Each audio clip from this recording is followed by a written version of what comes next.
War is no joke, as it never has been.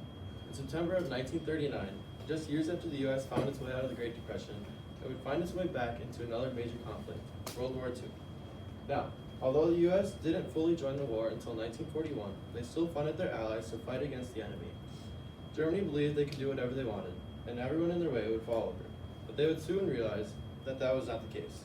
With the help of professors, professional writers, and popular historical articles, I will be able to give you guys an in-depth look on how World War II was a long-fought series of battles all over Europe between the Axis and Allied powers. With Germany wanting to own the world, someone would have to put an end to this horrific efforts. This war was fought in Europe between 1939 and 1945. Hitler, pictured in the top right, was the Chancellor of Germany from 1933 to his controversial death in 1945, where many historians believe he committed suicide. According to the audience analysis, most of you know Germany, Japan, the US, and Great Britain were some of the main countries involved in World War II. World War II was fought between the Axis powers, Germany, Japan, and Italy, versus the Allied powers, Great Britain, US, Soviet Union, and France. To start the war, Germany invaded Poland, causing the French and Great Britain to attack. Germany wanted to expand its Lebensraum, or living space, and allow Germans to live freely within it. Paraphrased from the article, Germany Invades Poland, edited by Jennifer Stock, Germany invaded Poland, saying how Germany staged a Poland attack, giving them a reason to invade Poland with air and ground attacks. Starting from the beginning of the war, Germany did everything they could to beat out other countries around them. Quoted from Germany Invades Poland, World War II officially started in 1939 when Germany invaded Poland on September 1st, 1939. Poland quickly fell, and per a secret agreement, Germany and the Soviet Union divided Poland between themselves. Paraphrasing the article, Germany and the Soviet Union created a non-aggression pact to not support either enemy and divide Poland if Germany and Poland would go to war. Hitler also signed the Pact of Steel with Italy's leader Mussolini to help build his army to attempt to build and take over the world. Hitler's biggest thing he wanted was known as the Danzig. The Danzig was owned by Poland, but it was a port city in Germany that separated the mainland Germany between the Germany East Prussia. It was very difficult to import and export goods with Poland being taken this, so Germany wanted this so they could use this to boost their economy. Hitler believed that the neighbors Great Britain and France wouldn't do anything due to past historical events that Great Britain and France would just kind of hang out even though they were in alliance. But this war, without everything going on, it would stay in the EU. FDR would not get involved yet, but would fund for allies until the time would come. Quoted by Ryan Moore from the article, Taming the Tiger, Japanese Air Commander Mitsuo Fuchida's map of the 7 December 1941 attack on Pearl Harbor.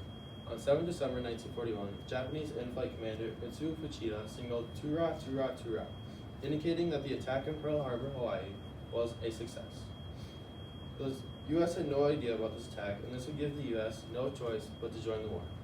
Another quote from the same article states, as Japanese planes returned to their fleet, 21 American ships were aflame or sunk, and more than 2,400 Americans were dead. Fortunately for the Americans, their aircraft carriers, which were the primary targets of the Japanese, were out to sea. The Japanese recognized the attack was incomplete, but celebrated a great victory. Although the damage could have been worse, this attack was enough to take the U.S. off and make them bring in their power. Quoted by the article Khan Academy, in 1942, Roosevelt made a speech declaring that the U.S. would serve as an arsenal of democracy for the Allies by supplying them with the American-made weapons and equipment during the Lend-Lease program. This program gave money to the Allies while the U.S. stayed out of it, but after this event happened, we joined the war. On December 8, 1941, we would officially join the war and the U.S. would be involved. Germany quickly contained most of Europe by 1941. The Allies were on the heels as German forces were finally taking over Europe and moving their way into Russia. As they moved their way through Russia, they took over major cities like Kiev and Moscow. But they would soon find a bump in the road and realize that the Russian winter was fast approaching. Germans tried to finish off their rounds in Russia, but were shocked at the resistance of the Red Army when they got to Stalingrad. Paraphrasing the article, The Battle of Stalingrad, edited by Jennifer Stock, the Battle of Stalingrad lasted 199 days, becoming one of the largest and bloodiest battles of the war, ending with 2 million people dead. When German troops entered the city, the fighting occurred quickly and at close combat. At one point, the Germans controlled about 90% of the city, but the Soviets continued to fight. Eventually, the Germans were unable to overcome the Red Army and Russia's harsh winter. Also quoted from the article, the Battle of Stalingrad was a turning point in the war. For the first time, Germany was on the defensive. In early 1943, the last of the German troops in Russia would surrender to the Soviet Union, as the rest of the German troops would back their way into France. As they retreated, one of the last major battles to seal the Allied victory was the Battle of Normandy. Quoted from the article, Normandy's Crucial Component by Craig Simmons, the Allied invasion of German-occupied France in June 1944 was by far the largest amphibious assault in history, involving as it did more than 6,000 ships, 100,000 vehicles, and 1 million men. Operation Overlord, as they called it.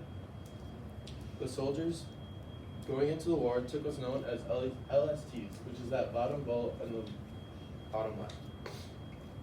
Paraphrasing the article, they were not the most comfortable vessel, but they could carry the most people, 9 officers and 110 sailors.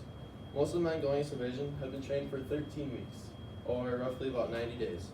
They had never seen an ocean, and they were between the ages of 17 and 22. 311 of these LSTs made their way to Normandy, France, where the last of German troops were stationed.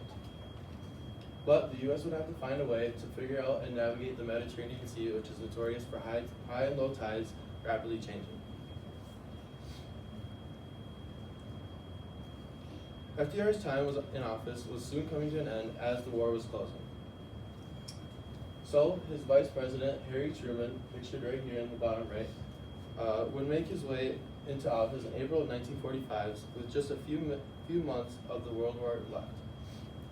Soon enough, Germany would surrender after Allies would take over, and they would bomb Japan, causing a final, for sure surrender after their great leader had ended his own life. With the war to an end, concentration camps would also come to an end.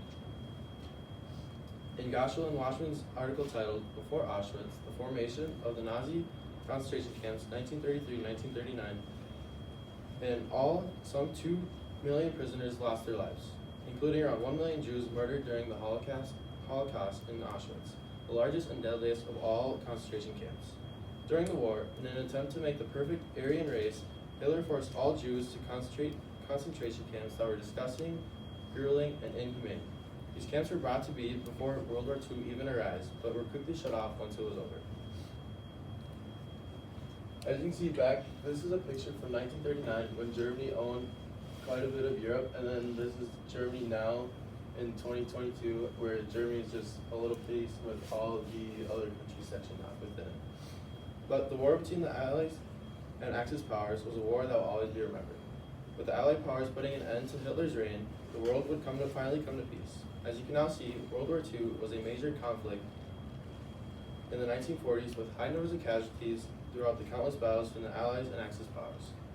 To end with a quote that shows the significance of the war, from the article Germany Invades Poland, estimates of total losses, while civilian and military approach 50 million people.